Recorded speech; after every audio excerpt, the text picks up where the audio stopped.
नमस्कार, एनसीईआरटी गुरुजी में आपका बहुत बहुत स्वागत है। यह है class 6 science chapter 4 sorting materials into groups 4.1 objects around us. We saw that our food and clothes have so much variety in them. हमने देखा है कि हमारा खाना और हमारे कपड़ों में बहुत वैरायटी होती है। Not just food and clothes, there is such a vast variety of objects everywhere. केवल खाने और कपड़े में ही नहीं, एक बहुत बड़ी वैरायटी हर जगह है। We see around us a chair, a bullock cart, a cycle, cooking utensils, books, clothes, toys, water, stones and many other objects. हम अपने आसपास ये सारे ऑब्जेक्ट्स जो ऊपर लिस्ट किए गए हैं, ये सारे हम अपने आसपास पाते हैं। All these objects have different shapes, colors and uses.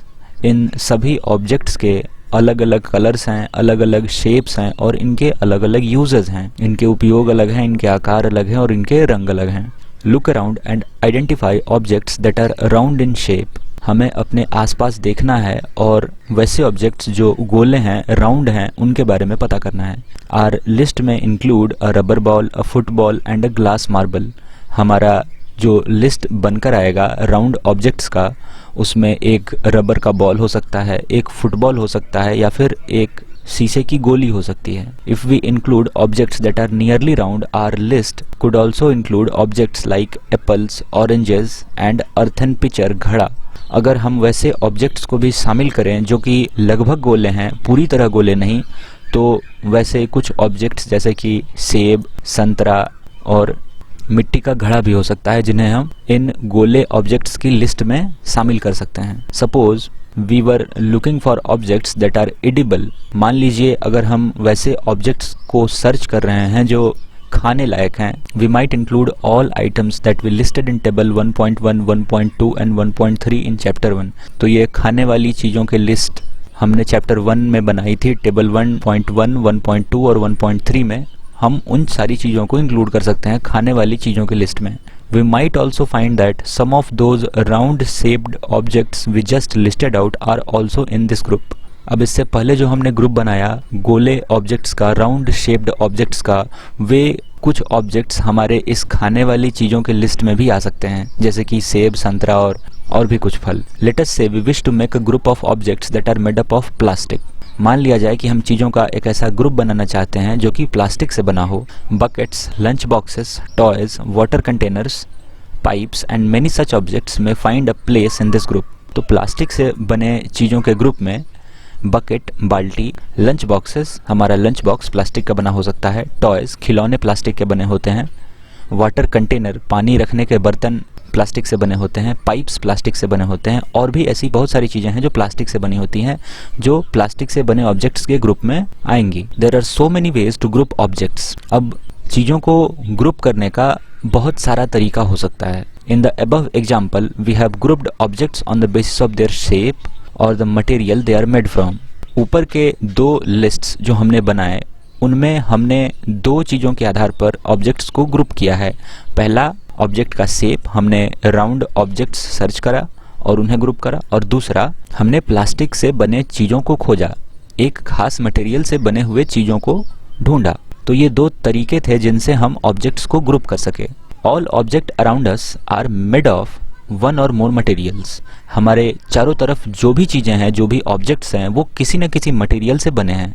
These materials में be glass, plastic, metal, wood, cotton, paper, mud और सॉयल। ये मटेरियल जो ऑब्जेक्ट्स को बनाते हैं, ये ग्लास हो सकता है, शीशा हो सकता है, मेटल हो सकता है, कोई धातु हो सकता है, प्लास्टिक हो सकता है, लकड़ी हो सकता है, कॉटन हो सकता है, रुई हो सकता है, पेपर हो सकता है, मड हो या सॉयल हो सकता है।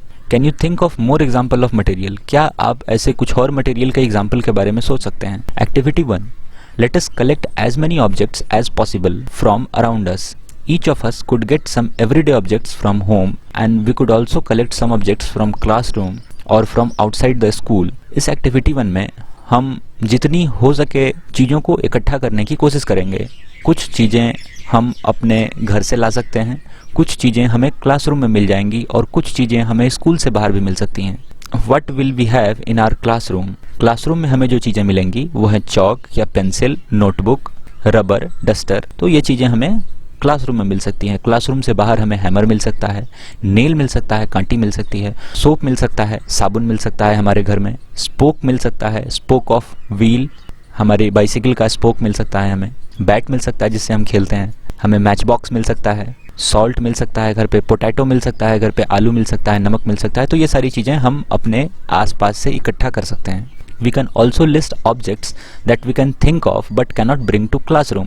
हम ऐसी चीज़ों के बारे में भी सोच सकते हैं जो हम अपने आसपास तो देखते हैं बट अपने क्लास तक नहीं ला सकते। ऐसी कुछ चीज़ें जैसे कि दीवार, वॉल, ट्री, पेड़, डोर्स, दरवाजे, ट्रैक्टर जो हमें दिखाई देता है पर हम उसे क्लासरूम में नहीं ला सकते, रोड जो सड़क है वो भी एक ऑब्जेक्ट है, वो भी एक चीज़ है जिसे हम क्लासरूम नहीं ला सकते। Separate all objects from this collection that are made from paper और वुड। अब इस बने कलेक्शन से जो हमने इकट्ठा करा है चारों तरफ से, उसमें से हमें उन चीज़ों को अलग करना है जो वुड से बने हो या फिर पेपर से बने हो। इस तरह से हम अपने लिस्ट से चीज़ों को दो भाग में बांट देंगे। पहला वो पार्ट होगा जिसमें वो चीज़ें रखी होंगी जो कि पेपर से या वुड से बनी होंगी, और दूसरे लिस्ट में वो चीज़ें होंगी जो पेपर या वुड से बनी नहीं होंगी। This way we have divided all objects into two groups. One group has the objects that are made from paper और wood, while the other group has the objects that are not made from these materials. एक group में वो objects जो paper या would say बने हैं और एक ग्रुप में वो ऑब्जेक्ट्स जो पेपर या वुड से नहीं बने हैं। Similarly we could separate the things that are used for preparing food. इसी तरह हम इस कलेक्शन से उन ऑब्जेक्ट्स को भी अलग कर सकते हैं जो खाना बनाने के काम आते हैं। जैसे कि हमने सॉल्ट कलेक्ट किया है तो सॉल्ट खाना बनाने के काम आता है, इसलिए हम उसे एक अलग ग्रुप में रखेंगे। तो इस तरह से हम अपने कलेक्शन में अलग अलग ग्रुप बनाकर चीज़ों को सेपरेट कर सकते हैं। Let us be a little more systematic, list all objects collected in table 4.1, try to identify the materials that each one is made of.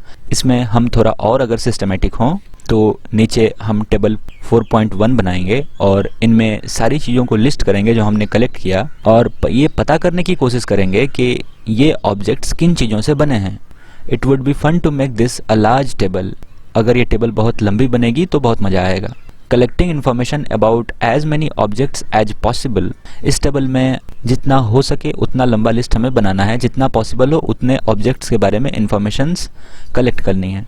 It may seem difficult to find out the materials out of which some of these objects are made. In such cases, discuss with your friend, teacher and parents to identify the material. हो सकता है कि कुछ objects के बारे में ये जानना कठिन हो कि किस चीज़ से ये बना है, तो इस कंडीशन में आप अपने टीचर या पेरेंट्स से मदद ले सकते हैं।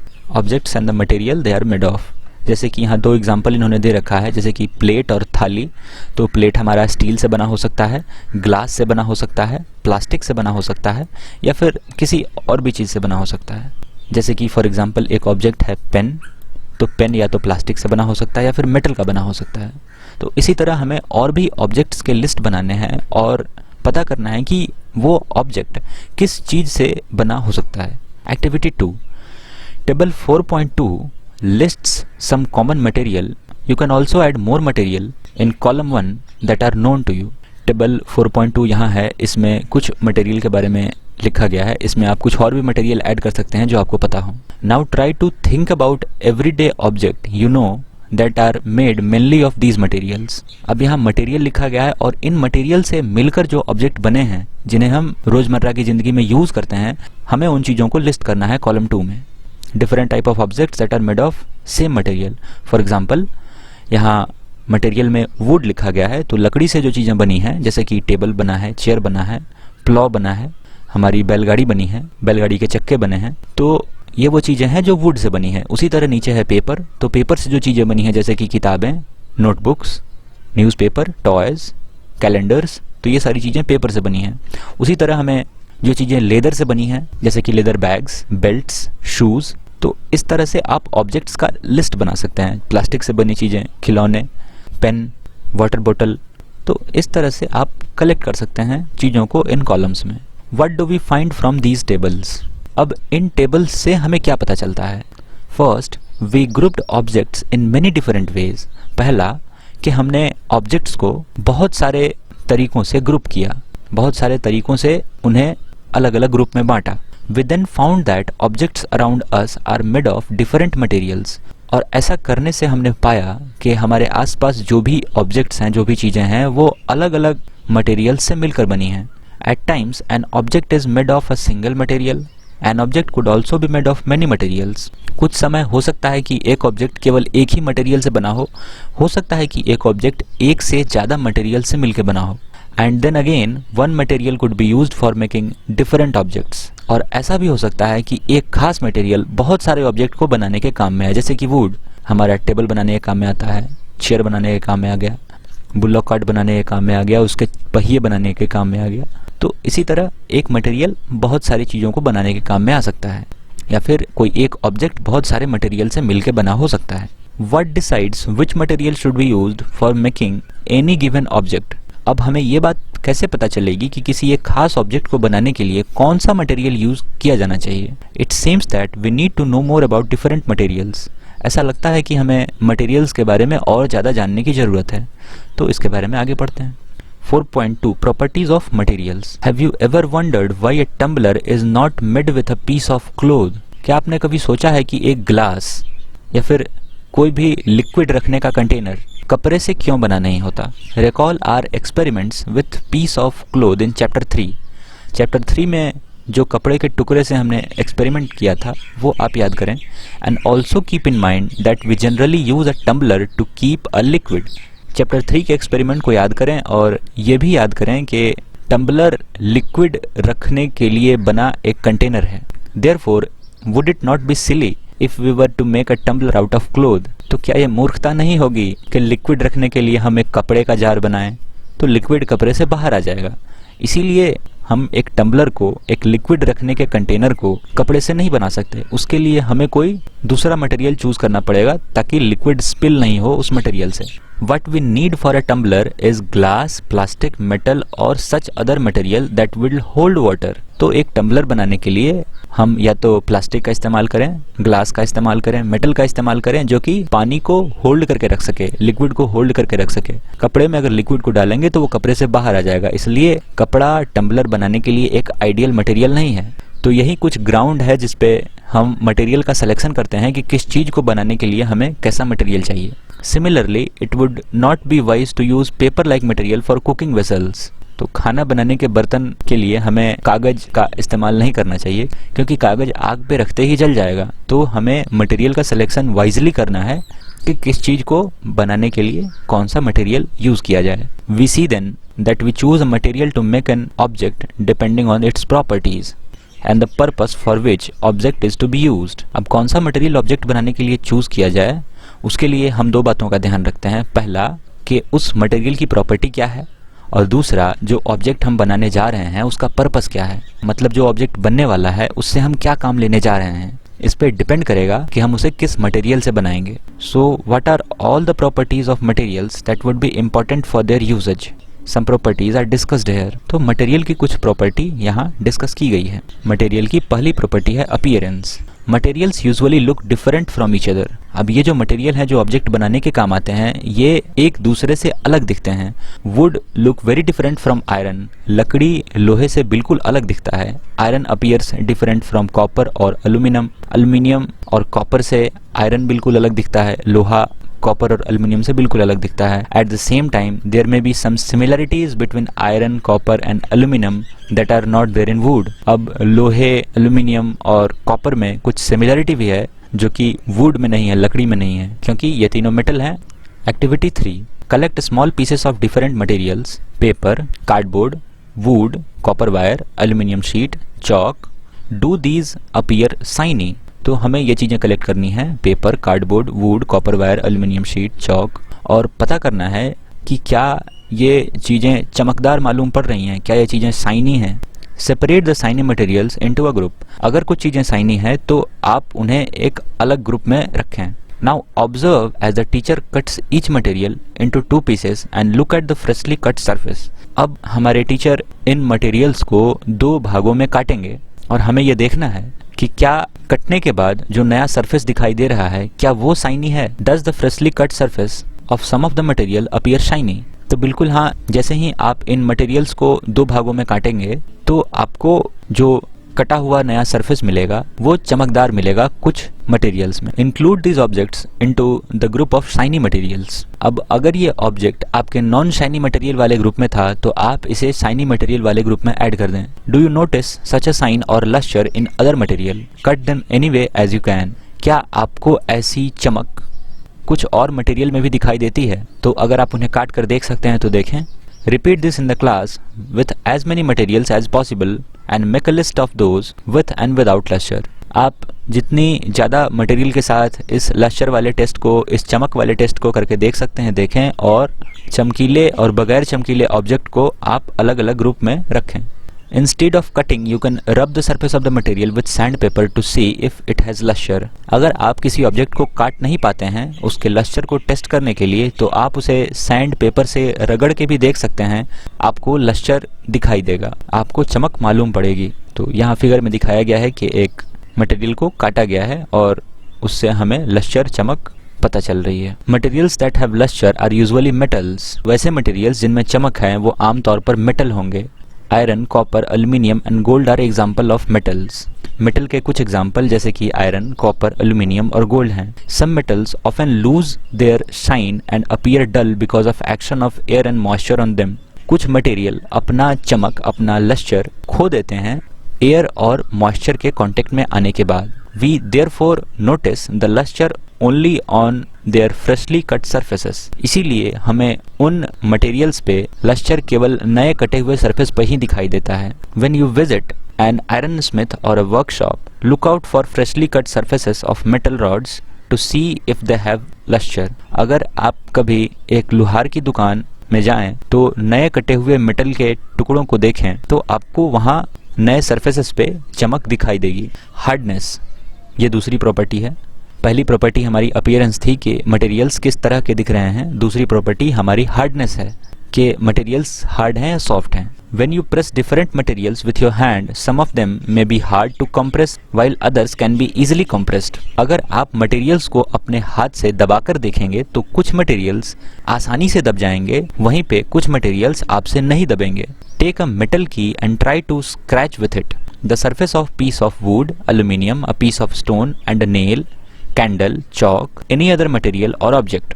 आप एक मेटल की चाबी लें और उससे आप इन चीज़ों के सरफेसेस को स्क्रैच करने की कोशिश करें। लकड़ी के सरफेस को, एल्यूमिनियम के सरफेस को, पत्थर के सरफेस को, कांटी को, कैंडल को, चौक को, इन चीज़ों को स्क्रैच करने की कोशिश करें।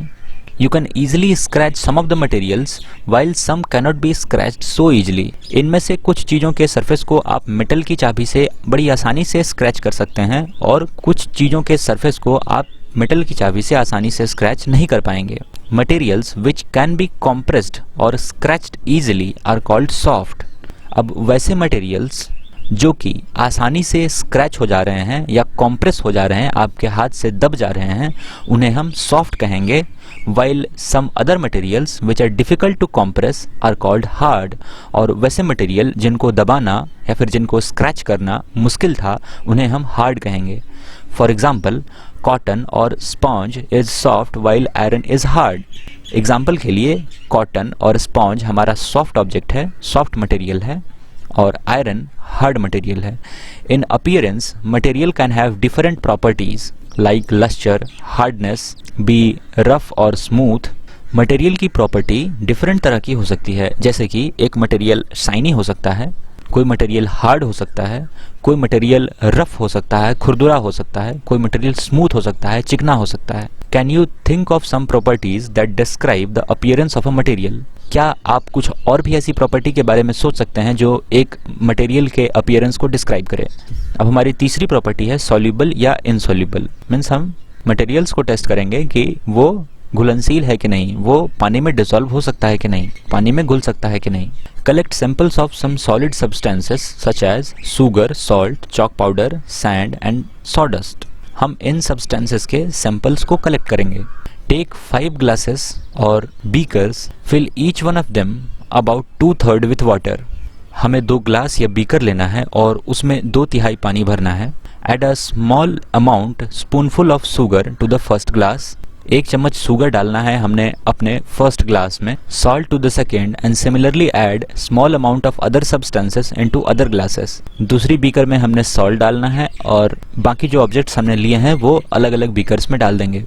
Stir the content of each of them with a spoon. हर ग्लास या बीकर के कंटेंट को एक चम्मच से घुमाएंगे हम। Wait for a few minutes, observe what happens to the substances added to water. कुछ देर चम्मच से घुमाने के बाद आप इंतजार करें और ऑब्जर्व करें कि क्या हो रहा है इन सब्सटेंसेस का जो वाटर में मिलाई गई हैं। Note your observation as shown in table 4.3। तो यह है हमारा टेबल 4.3। इसमें यह बताया जा रहा है कि पानी में मिक्स करने के बाद ये ऑब्जेक्ट्स कंप्लीटली डिसअपियर कर गए या पार्शियली डिसअपियर किए या फिर कंप्लीटली प्रेजेंट थे, पानी में घुल ही नहीं सके, या तो पूरे घुल गए, नहीं तो थोड़े घुले अभी मुझे दिखाई दे रहे हैं, या फिर घुल ही नहीं सके, पूरी तरह प्रेजेंट हैं। जैसे कि एक इन्होंने यहाँ दे रखा था सॉल्ट के बारे में कि disappears completely in water. Salt को आप पानी में डाल के स्टिर करेंगे, घुमाएंगे उसे, तो वो कंप्लीटली डिसअपियर कर जाएगा, आपको दिखाई नहीं देगा कि इस पानी में सॉल्ट मिक्स्ड है कि नहीं। सिमिलरली अगर आप शुगर को डिसॉल्व करने की कोशिश करेंगे पानी में तो वो भी कंप्लीटली डिसअपियर कर जाएगा। वहीं अगर आप सैंड को पानी में घुलाने की कोशिश करते हैं, पानी में डिसॉल्व करने की कोशिश करते हैं, तो वो बिल्कुल भी नहीं घुलेगा, वो पूरी तरह प्रेजेंट होगा आपके पानी में। उसी तरह चॉक पाउडर है, चॉक पाउडर पानी में घुलेगा तो जरूर, बट आपको मालूम पड़ेगा कि इसमें पानी में चॉक पाउडर मिलाया गया है। सिमिलर केस है सॉडस्ट के साथ, लकड़ी के टुकड़े होंगे तो वो भी completely present रहेंगे। You will notice that some substances have completely disappeared or dissolved in water. We say that these substances are soluble in water. तो वैसे substances जो पानी में पूरी तरह घुल गए उन्हें हम soluble substances कहेंगे, और दूसरी तरफ वो substances जो कि पानी में नहीं घुल सके उन्हें हम insoluble substances कहेंगे। Other substances do not mix with water and do not disappear even after we stir for a long time. These substances are insoluble in water. Water plays an important role in the function of our body because it can dissolve a large number of substances. Do liquids also dissolve in water?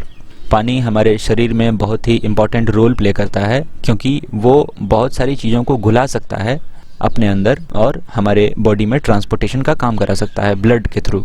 तो अब यहाँ सवाल है कि क्या दूसरे liquids भी पानी में डिसॉल्व करते हैं? जिस तरह ये सॉलिड चीज़ें हमने ली थी, सॉल्ट, शुगर, सॉडस्ट, तो ये सारी चीज़ें सॉलिड थी। तो अब सवाल यह है कि क्या लिक्विड भी पानी में डिसॉल्व करता है? तो आगे पता करते हैं। Activity 5, collect sample of vinegar, lemon juice, mustard oil और कोकोनट ऑयल, केरोसिन और एनी अदर लिक्विड। तो ये सारे लिक्विड्स हमें कलेक्ट करने हैं। Take a glass tumbler, similarly एक ग्लास टम्बलर लेना है, एक बीकर या फिर एक glass. Fill it up to half with water, अब इसे आधे टम्बलर तक पानी भर देंगे इसमें। Add few spoonful of one liquid to this and stir it well. Let it stand for 5 minutes. Observe whether the liquid mixes with water. इसमें एक एक करके लिक्विड हम डालेंगे, एक एक चम्मच, इसे मिलाएंगे, स्टिर करेंगे और देखेंगे कि क्या हो रहा है, क्या ये लिक्विड्स डिसॉल्व कर रही हैं वाटर के साथ या फिर नहीं। Repeat the same with other liquids, as many different liquids as available to you. और ये काम आप उन सभी लिक्विड्स के साथ कर सकते हैं जितने लिक्विड्स आपके पास उपलब्ध हों। Write your observations in table 4.4। तो यह है हमारा table 4.4, solubility of some common liquids in water. तो इसमें बताया गया है कि ये पर्टिकुलर लिक्विड वाटर के साथ मिक्स हो सका कि नहीं हो सका। पहला लिक्विड था हमारा विनेगर। विनेगर हमारे घरों में पाया जाता है, अचार में डाला जाता है कॉमनली। तो विनेगर पानी में बिल्कुल ही मिक्स कर जाता है, मिक्सेस वेल। ओके, तो ये हमारा ऑब्जर्वेशन था, हमने इसे इस कॉलम में लिखा है, बाकी मैंने आपके लिए लिख रखा है। लेमन जूस भी कंप्लीटली वाटर में मिक्स कर जाता है। मस्टर्ड ऑयल पानी में मिक्स नहीं कर पाता। सिमिलरली कोकोनट ऑयल भी पानी में मिक्स नहीं कर पाता। इनफैक्ट कोई भी ऑयल पानी में मिक्स नहीं कर पाता। केरोसिन भी हमारा पानी में मिक्स नहीं हो पाता। तो ये एक सॉल्युबिलिटी, एक मटेरियल की प्रॉपर्टी थी जिसके आधार पर भी हम मटेरियल्स को ग्रुप कर सकते हैं। Some gases are soluble in water whereas others are not. कुछ गैसेस भी हैं जो वाटर में सॉल्युबल हैं। Water usually has small quantities of some gases dissolve in it. पानी में गैसेस की कुछ क्वांटिटी उपलब्ध होती है जो पहले से डिसॉल्व होती है। For example oxygen gas is dissolved in water which is very important for the survival of animals and plants that live in water. पानी में ऑक्सीजन पहले से घुला होता है और ये ऑक्सीजन पानी में रहने वाले जीवों और पौधों के जीवन के लिए काफ़ी इंपॉर्टेंट है। ऑब्जेक्ट्स में फ्लोट और सिंक इन वाटर।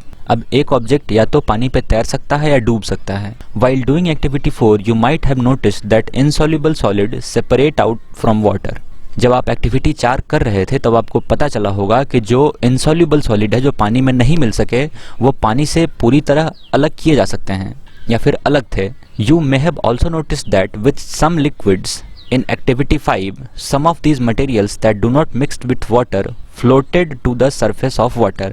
एक्टिविटी 5 में आपने देखा होगा कि जो ऑयल्स या फिर जो भी मटेरियल वाटर में मिक्स नहीं कर सके वो पानी के सरफेस पे फ्लोट कर रहे थे, तैर रहे थे। अदर्स में have sunk to the bottom of the tumbler, right. और वैसे भी कुछ ऑब्जेक्ट होंगे जो पानी के साथ मिक्स नहीं हो सके और वे पानी में पूरी तरह डूब गए, बॉटम में जाके बैठ गए। We notice many example of objects that float in water और सिंक। तो हमें ऐसे बहुत सारे ऑब्जेक्ट मिल जाएंगे जो पानी में या तो तैरते हैं या फिर डूब जाते हैं।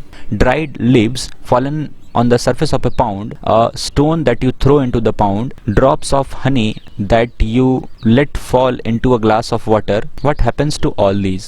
अगर एक पेड़ का सूखा पत्ता एक पोखरे के पानी पे गिरता है तो वो आमतौर पे तैरता है। अगर आप एक पत्थर पोखरे में मारोगे तो वो पत्थर डूब जाएगा। अगर आप पानी में शहद की कुछ बूंदें गिराओगे तो वो पानी में मिक्स हो जाएगा, डूब जाएगा। तो इन सारी चीज़ों के साथ ये कुछ होगा।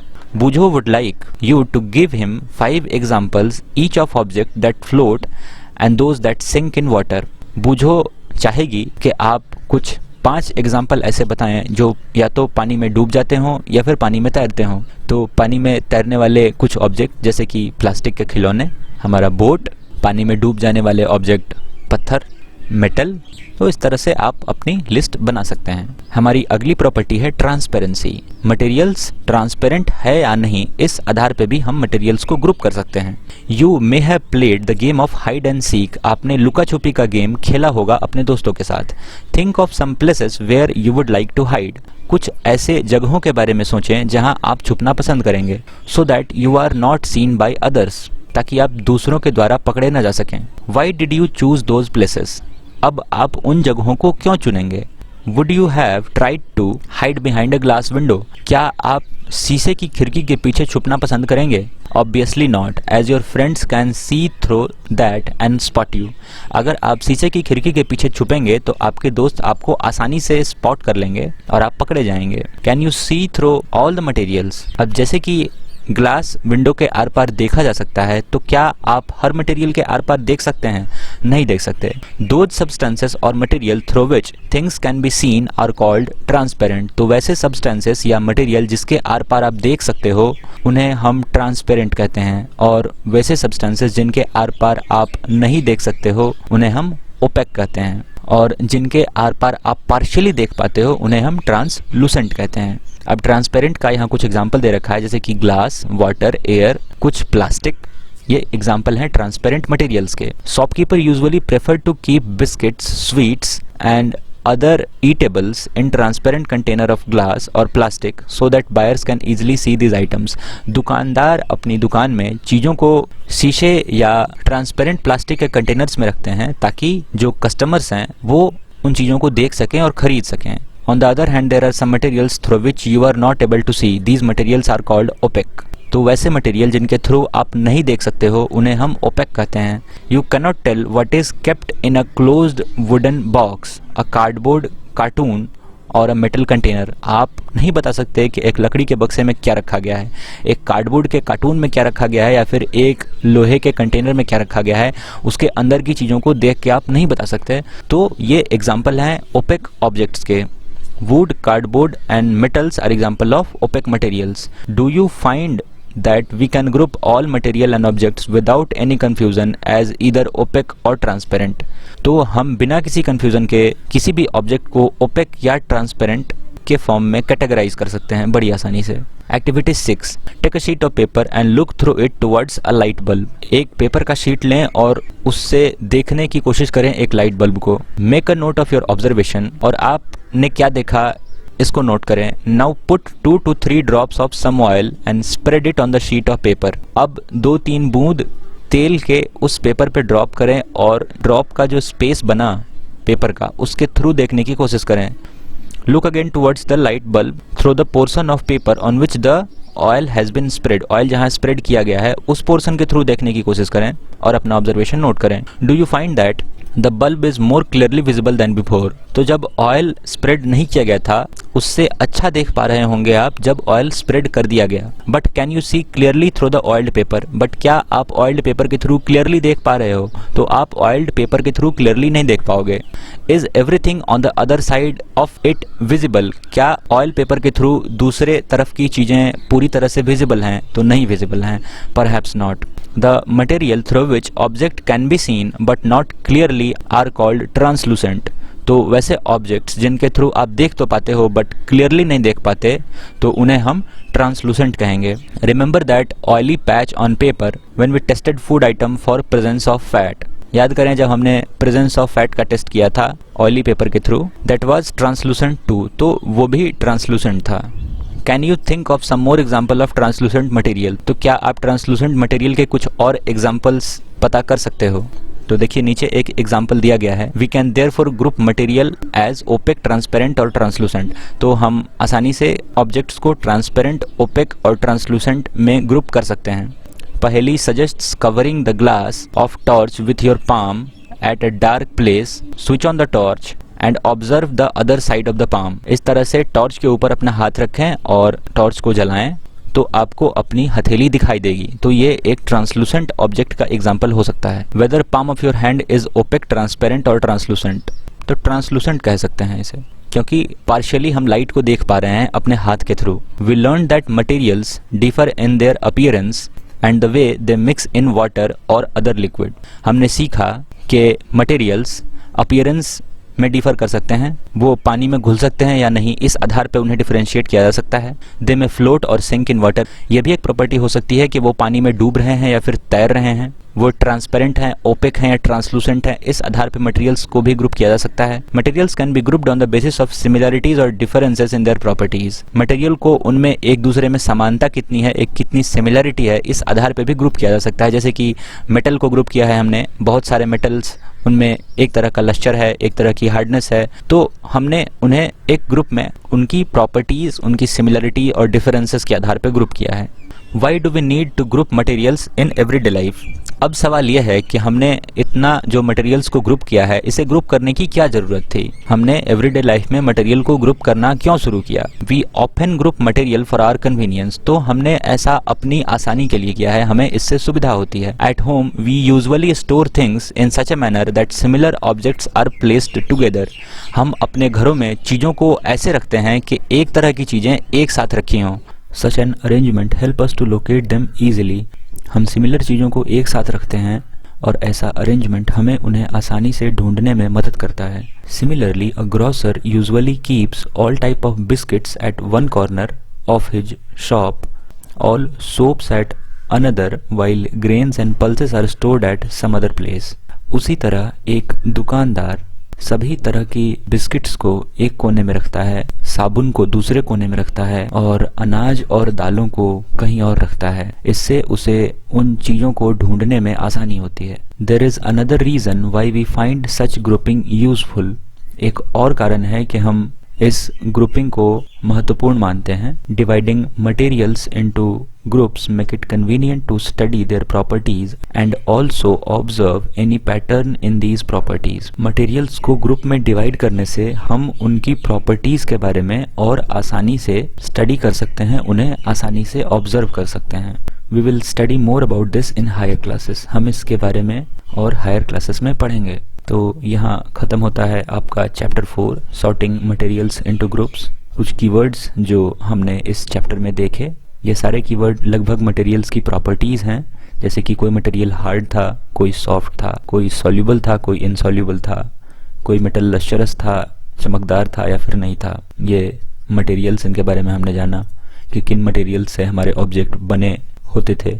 मेटल्स के बारे में जाना कि ये शाइनी होते हैं, ये हार्ड होते हैं। ओपेक के बारे में जाना जिसके थ्रू हम नहीं देख पाते, जिसके थ्रू लाइट पास नहीं होता, उसे ओपेक कहते हैं। रफ के बारे में हमने जाना कि या तो सरफेस स्मूथ होगा या फिर रफ होगा, खुरदुरा होगा या फिर चिकना होगा। सॉल्यूबल के बारे में हमने जाना कि वाटर में कोई भी मटेरियल सॉल्यूबल है कि नहीं, हम उसे पानी में डालकर उसे स्टिर करके देखते थे। ट्रांसलूसेंट के बारे में हमने जाना कि किसी मटेरियल के थ्रू अगर लाइट पास पार्शियली हो रहा है तो उसे हम ट्रांसलूसेंट कहेंगे, और अगर लाइट पूरी तरह पास हो रहा है तो उसे हम ट्रांसपेरेंट कहेंगे। तो ये कीवर्ड्स थे। बाकी समरी दे रखी है और एक्सरसाइज दे रखे हैं। एक्सरसाइज को हम अलग से कवर करेंगे। बाकी इस वीडियो के लिए इतना ही। देखने के लिए आपको बहुत बहुत धन्यवाद। मिलता हूँ आपसे चैप्टर 5 की वीडियो में। तब तक के लिए बाय।